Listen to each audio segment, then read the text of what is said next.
Hello, everyone, and welcome to another Space Snacks.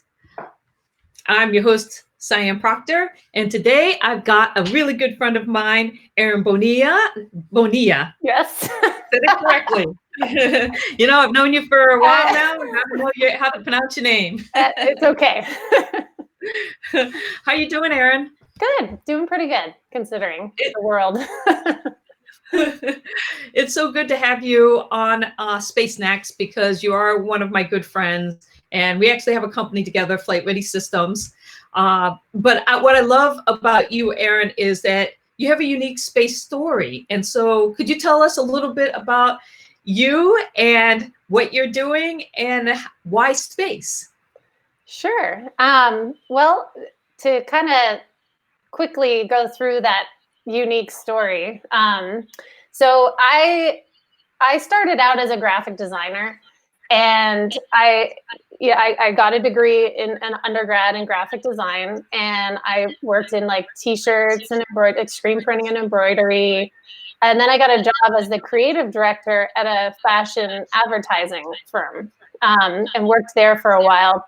And after a few years, I realized it wasn't as fulfilling as I thought it would be. Like, it was always a dream to be in advertising, and like that's the cool job for designers. At least it was for me. And but I got, after a few years, I was like, okay, I'm not quite getting what I want out of this. Like, I don't feel fulfilled selling really expensive jeans to people, that may not be able to afford them. So, but right around that time, I learned about a job at NASA headquarters running a couple of websites, excuse me, and being a graphic designer, that kind of thing. So I got the job. I applied. I got the job. And that led me down a career path that I was not expecting in my life. I didn't grow up as a space fan, or like I liked sci-fi, like I love Star Wars, different space sci-fi growing up, movies and stuff like that. But it wasn't a thing at the forefront of my consciousness. And then I got this job, and that was about when I caught the space bug and went all in on space.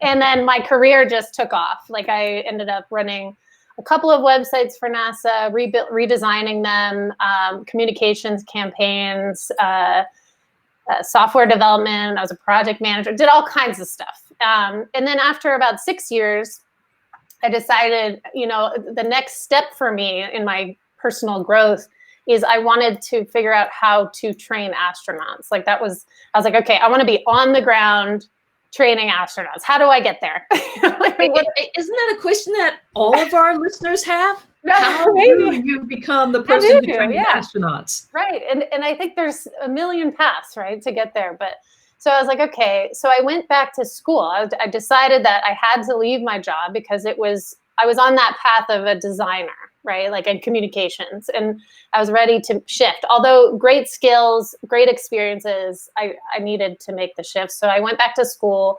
and I did a master's in adventure education. And the concentration was on spaceflight training administration. So running spaceflight training programs and building them from the bottom up. So now I'm here. And you and I have a company together, and we are focusing right now on space leadership development. And yeah, so it's heading in the right direction. It's like, for me, with everything that I set my mind on, my goals, I have to go big, like training astronauts, and then figure out all the little steps in between to get there. But that's, I think, the best way to do it is to dream big, go big, and then let those little steps lead you on that journey. Yeah. And so when you're talking about training astronauts and what that requires, food is an interesting component of that. Yes. And so, are you a foodie?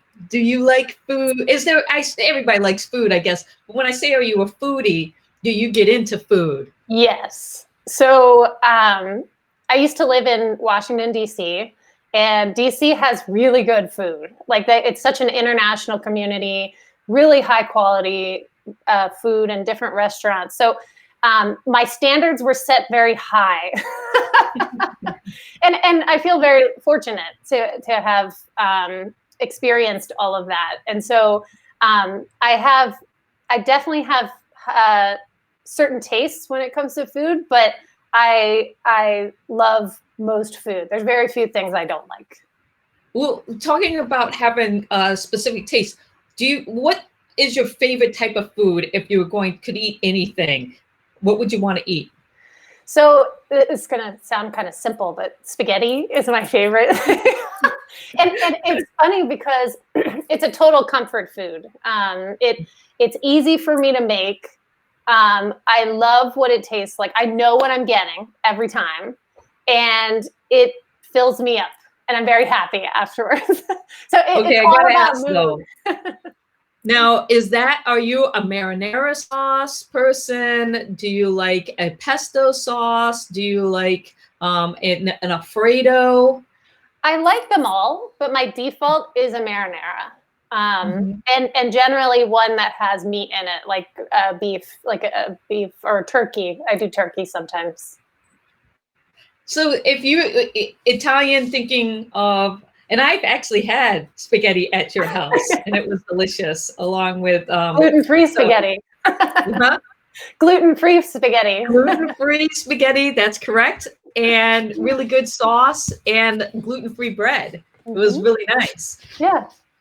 When you think about eating food in space and space exploration, first of all, I know you're an explorer, especially a geo explorer. You have gone to some really cool places as part of your adventure training, Everest Base Camp, things like that. You're a hiker. But what about space exploration? Where would you want to go and why? Well, I mean, I have a couple of dreams happening here. So if we're talking about going to a place in space, I would love to go to the moon. And specifically, I would like to go to the moon and walk on the surface, feel the difference in G's, look back at Earth. There's a beautiful photo right there. And have that experience, that separation from Earth experience. And conduct research, any research that's needed. But I think I have, because of my expeditionary skills, I feel like I have what is needed to do that kind of expedition. Yeah, I'm a moon girl also, and the thought of kicking up some moon dust and watching Earth rise, I don't think I don't think I could imagine anything greater than that, even though Mars would be intriguing. So you could be eating spaghetti and I'm going to be cooking pizza right next to you. We'll have an Italian joint on the moon. Italian. Let's open it up. Flight ready Italian.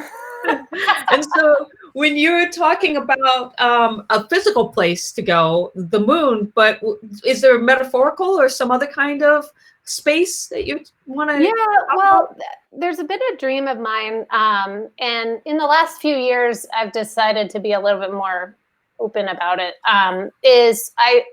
Ever since Felix Baumgartner did the skydive from the edge of space, it kind of stirred up me. I was a skydiver at the time, or I am a skydiver, but and it got me thinking about it. I was like, well, that's kind of interesting. And I started researching Colonel Joe Kinninger, who had done it way back as a test pilot 50 years before Felix ever did it.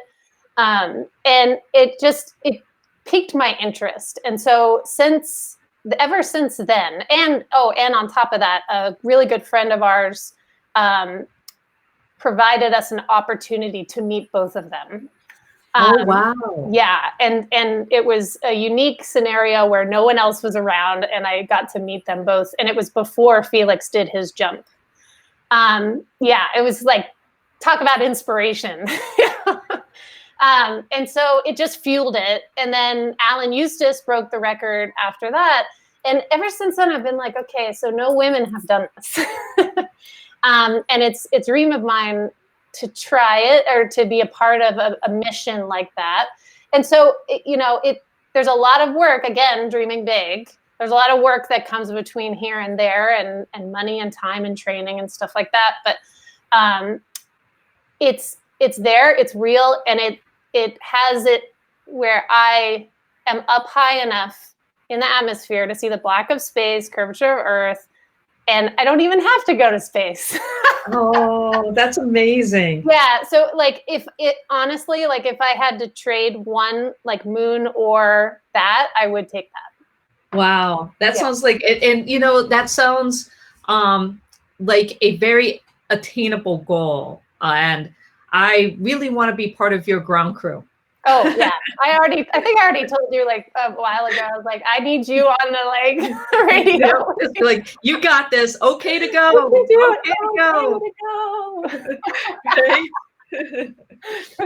thinking about, people who influence us and have done amazing things and inspire us to do great and amazing things. When you're thinking about having that, bowl of spaghetti on the moon, watching Earth rise, if you could bring anybody with you in history, alive or dead, who would you want with you and why? Well, that's an easy one for me. Amelia Earhart has always been a big inspiration for me. And my husband actually gave me a book of hers that I read. It's called The Fun of It. I highly recommend this book because it's in her words.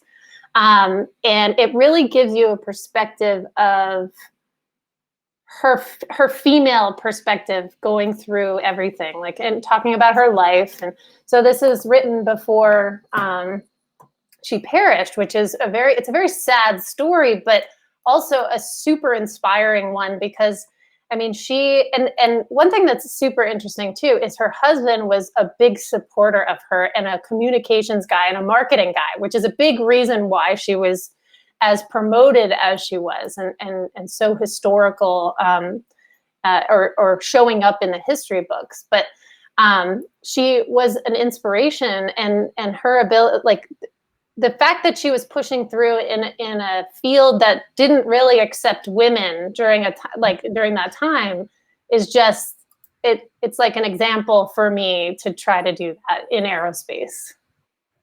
Yeah, you bring up a lot of good points about following your dreams, having support around you. Especially for females, having male champions, because a lot of times we talk about women supporting women, which is really important, but that's only 50% of the equation. Right. Yeah, exactly. Both women and males to support the women and the things that women are trying to do in this world.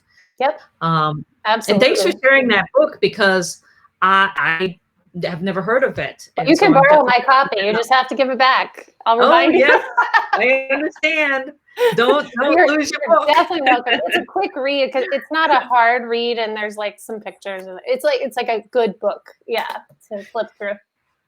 Now, do you cook or bake or take out? Like, if you had your preference, or have your husband Dennis cook, like, what is your preference? Let's see. I'm a half and half cooking and takeout kind of person. It's funny in this isolation that we've been in or quarantine, I've been cooking every meal because I'm not quite as comfortable with delivery or takeout type stuff until we know a little bit more. And so I've been cooking all my meals and it's fine. And actually, I've been being more creative and having a little bit more fun with it. But I noticed it. So we've now been at this, a month and a half or 2 months. I forget how long we've been at the quarantine. But I started hitting food fatigue like this week. And I was like, oh, should I just order something? Food fatigue, right. Oh, and that's a big thing in space. It is. You don't want astronauts getting food fatigue because then they stop eating, they get frustrated. Like even last night, I was like, oh, I don't want to cook anything. I was deciding if I just wanted to skip dinner, because I was like, I don't want to deal with that. You bring up a good point because and it really is, it's cooking fatigue. Mhm. It's not, what we're Right. experiencing versus food fatigue, where in space are, the physiologically things shift and change Right. and food doesn't taste the same. So you're like, I don't want to eat this. Right. But to some extent, we're just like, man, I don't feel like cooking. Can somebody else do it? But there's nobody else around to cook. Uh-huh. Yeah. Well, and the thing, go ahead. I was gonna say, and I miss the convenience and ease of going out to eat Yeah. and having somebody else prepare an amazing meal for me. And so I know what you mean when you're talking about menu fatigue. Yeah, and it is food fatigue to a certain extent because, for example, we stocked up, my husband and I stocked up at a restaurant food supply store, and we bought bulk items and like bulk meat and cut it up into smaller bits, bulk vegetables, but we bought everything in bulk. So now we have like a lot of a few things. Oh, yes. Yeah. And so I'm actually now like, oh, chicken again? Yes, you're so true. It's yeah. And it I have to food. be more creative. And then that's, I think, where my fatigue is coming, because I'm not a cook. Like I will cook to eat and I'll be creative sometimes, but I don't get joy out of cooking. And so it to go far beyond my normal stuff is like, oh, okay, this is a lot of work. Okay, so what if you could go and out to eat right now, anywhere to eat anything, what would you want? Oh, so of course my husband and I have been talking about this a lot. And there's a Mexican restaurant that we love in Scottsdale that has these really great carnitas tacos. And then their chips and salsa are delicious. And then habanero margaritas. Oh, it sounds wonderful. Oh, I can't know wait. once we can go out and not isolate anymore, I know where I can find you guys. Yep, you can come with us. Definitely. But that's the thing too. What you mentioned is a real issue, and that is this idea of food fatigue and what you have in your pantry in a time of isolation and not really wanting to venture out for various reasons. And of course, you can get stuff delivered and stuff, but there's all these kind of like risk factors involved with anything that you're doing. Yep. And so how do you combat that? And we were talking on another show about how important a good spice rack is. Yeah. And having access to spice, which brings me to you and I living in a Mars simulation for 2 weeks, Sensoria. Nope. And so at the beginning of January, you and I lived in this Mars simulation, the high seas habitat, for 2 weeks. Yep. And what did you think about that situation and your thoughts on food and what you learned from that experience in food? Well, so one of the things, and we've talked about this a decent amount, is how important mealtime was to us. Like we didn't think about it that way at first. We were like, oh, we're only going to require that we all eat breakfast together or whatever. I forget, or dinner together. I think that's what it was when we first were getting started. And then we realized really quickly, like within the first day or two, that meal times were actually some of the best times because it gave us a chance to just sit, talk, not talk about like work stuff or research that was happening or projects we're working on. Like we could just laugh and talk about the food. Like I know we were participating in your study, the Meals for Mars study. And so we were trying new meals and different freeze-dried, pre-prepared meals that were, some were good, some weren't. So we were all giving our lovely opinions about it. So it was actually a really fun time, meal time. And it was interesting too, is when we first got there, like I'm a snacker, I like salty snacks. Mm-hmm. And so when we first got there, we didn't really have any of those. And so it was like, I knew when those cravings were hitting me. I was like, like, where's my crunchy thing that I can chew on? but then that eventually went away. And I'm finding right now in quarantine too, is I don't have all those snacks that I would normally have or have easy access to. And so I'm not snacking as much. And it's a good thing. It's like retraining myself. But back to the mission, mealtime was the best. It was like, it brought us all together. And I think like it made us an even stronger, yeah, that's a great photo. I love that photo. Crew, because we had that time like devoted, and mealtime generally would go about an hour. So that's, you know, lunch, breakfast, lunch, and dinner. That's a lot of good quality time together. Yeah. Yeah, that's one of my favorite photos too, because again, it's all about, that was one of having Meals for Mars, and bringing in some research there, but also, like you said, it's the connections that happen, and the food is so much more than nutrition to human beings. It is a cultural and a social existence that is wrapped around having to be nutritious and, you know, fuel our bodies. Right, exactly. I think we think about it more, yeah, like a cultural thing than nutrition. Like I've heard people say, like nutritionists say in the past, think about food as medicine, right? Like yes, you need to think about it and what these are the things you need, and just eat those things, and then, you know, you'll be healthy. And it's like, yeah, well, that's, you know, and it's a good concept if you aren't attached to the social elements of food, and the feel good parts. You know, like this is bad for me, but it feels good. Oh, I know, that's so true. That's me and snacking. Like you were saying about being a snacker, and my salty. Yeah, Boy, me too. I know. So going back to human spaceflight and spaceflight training, and living in the Mars simulation for 2 weeks, did you have something what was your favorite part about doing a Mars simulation, whether it's Mars or Moon, but being an analog astronaut here on Earth and contributing to human spaceflight? What's the thing that you like best about doing that kind of activity? Well, specifically about Sensoria, because I've done a few other space analog type activities, but I can come back to those. But Sensoria was great because it was in high seas in Hawaii on the side of a volcano. And we got to go out on EVAs. And that was definitely my favorite part. Yeah, there's a great photo. We got to go out and explore on the volcanic fields. And this photo, I think Sai got it with her drone camera. And we were hiking down to go explore lava tubes. And this mission was the first time I had ever had an opportunity to do that.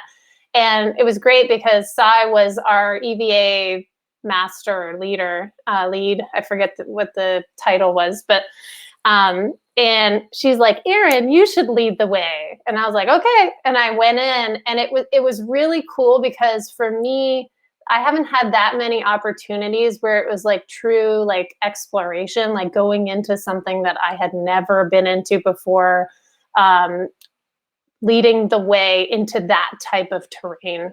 And it was super exciting for me because it showed me that kind of stuff is something I really love, and I want to keep doing that. And I had always had this fear of caving and going into the darkness like that and stuff like that. But that's pretty much gone now, and I have lots of ideas of what I should be doing. You know, I look forward to exploring some more stuff with you. And that's one of the things that I really love too, being a geologist, is getting out and experiencing terrain that's new to me, right? And it's empowering to be able to go and master something that's difficult and do it successfully. Yeah, absolutely. I mean, it was what a high. I was running on adrenaline for days after that because I just felt so good. Like it was the same kind of feeling I would get after skydiving. Like and it's funny, my husband would even say this, you'd be running on a high for 3 or 4 days afterwards. That high positive energy, like ready to accomplish anything, that kind of feeling. Like that's how I felt after every EVA that we did. Talking about running on a high, do you have a go-to drink? Oh, coffee, for sure. Hold on. Oh, and this is a great mug too. My friend Kara made it for me. It says Expedition R to R, which is rim to rim. So last year, me and a group of people did hiking from the north to the south rim of the Grand Canyon in one swoop. It was very hard. It is very hard. And if you're listening, both Erin and I have done that rim to rim in a day. Yep. And it almost killed me. Yes, me too. And the funny thing is, should we do it together? Should we go back and try and do it again? Absolutely, we should. And we should train for it, and it'll be awesome. Yeah. So when you're thinking about snacks and expeditions, because I know you've done rim to rim, you've hiked to Everest Base Camp, you love being out on a trail. What is your go-to snack that you want to bring with you when you're out there? Right. Well, I typically buy those nut butter filled Cliff Bars. I love those. Mm-hmm. They're really tasty. Like once they came out with those, I was like, okay, I finally found something that I like. And I generally like beef jerky, that kind of thing. But funny story, when we went to Everest Base Camp, Jay, who is one of my friends that came, he had cooked like 4 pounds of bacon before we left. And he brought it all the way to Nepal. And bacon lasts a really long time. Like it's so full of salt, and it's preserved, right? So we basically, the entire time we were on the trail, we were eating, we called it trail bacon by the time it was all said and done. But we ate this bacon the entire time, and it was such a treat because it was so salty, and our taste for things was changing a bit as we went up in elevation. And so it was nice to have that like super salty bacon thing. Wow, you got me hungry right now. I know. I know that your favorite meal of the day is breakfast. Yes. And so bacon and actually, on the menu? I had breakfast for dinner yesterday. Dennis made it, and we had pancakes and bacon. Pancakes and bacon. I love it. I'm a big bacon fan, so I'm right there with you. Nice. Yeah. But I got to ask you, crispy where it snaps or limpy where it folds? What kind of bacon person are you? I am in the middle of those two. I like crispy. I don't like chewy, but I don't want it to be like cracking. So that's definitely the sweet spot in between them. Mm-hmm. I'm the type where if it falls to the ground, it's shattering into 1,000 pieces. extra crispy. And so, Erin, I just want to thank you for coming on. We just have a few minutes left. Those of you guys that are listening, I just want to say to you, I want to thank you for listening. And randomly, I will draw a winner. If you leave a note in the chat to us, I will send you a postcard that is a recipe postcard. And so right now we've got 2 people, Anne and Christopher. And so it's a 50-50 right now, unless somebody else is listening and wants a chance to win a recipe postcard. Just leave us a comment in the chat. Erin, before we go, how can people follow you, and what are you up to? I know right now the situation, we're all kind of in isolation, but what are some things you got coming down the line?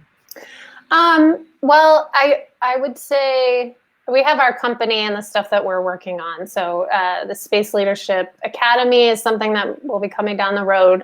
But to follow me, you can follow me on Twitter or Instagram, and it's ebonInFlight, EBONINFLIGHT. I should probably put that in the chat. But And yeah, you can put that in the chat. And I'm going to throw you a plug just because I think it's great. You're also working on a illustration yep. of women Yep. in spacesuits. I love this photo of you. And So so could you tell us just a minute about, oh, I just dropped it. Sorry, I hit the wrong one. Tell us a little bit about that project. Sure. So there's 2 art projects that kind of have come out of the Sensori mission. This picture that you see here is something that Erin and I are working on together, and it's a Women in Space portrait series. This is one of a million photos that we took, and we've been narrowing them down to find the best photos to finalize the portrait series. And then for myself, I've been doing an illustration project that combines all kinds of different ideas from the mission, the location, the activities that we did, some of the sensations we were feeling. And the whole portrait is going to be hopefully presented at the end of the year. The plan was to be at all these space conferences that are now canceled. But yeah, it will be, it's a huge project. There's a lot of illustration happening, but it's going to be really cool. And the title of it, the working title of it right now is A Vision of the Future. And it's about the fact that our mission was all female and what that means, and how the mission felt. Yeah, and I can't wait. And so I didn't want to put up an illustration because I don't want to spoil. I know. I've seen a couple of sneak peeks, and it's amazing. I have some of them on my social media too, if people want to see. Yeah. And so definitely follow Erin, and thanks everybody who's tuned in. Again, I'll be sending you a postcard, and follow Erin on social media, and join me tomorrow as I have another Space Snacks at 9 a.m. We've got Chris Carberry, who is the CEO of Explore Mars. Awesome. And he has a new book out, Alcohol in Space. So that's going to be fun. I know. I'll tune in for that. Thanks everybody for tuning in. All right.